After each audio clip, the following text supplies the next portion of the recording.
OMG,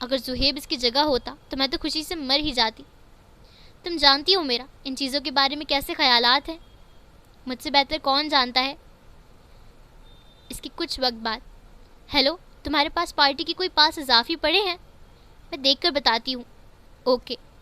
ہاں Zoya baby, میرے پاس 2 پاس ہیں پارٹی کے۔ کیا تم مجھے دونوں بھیج سکتی ہو پلیز؟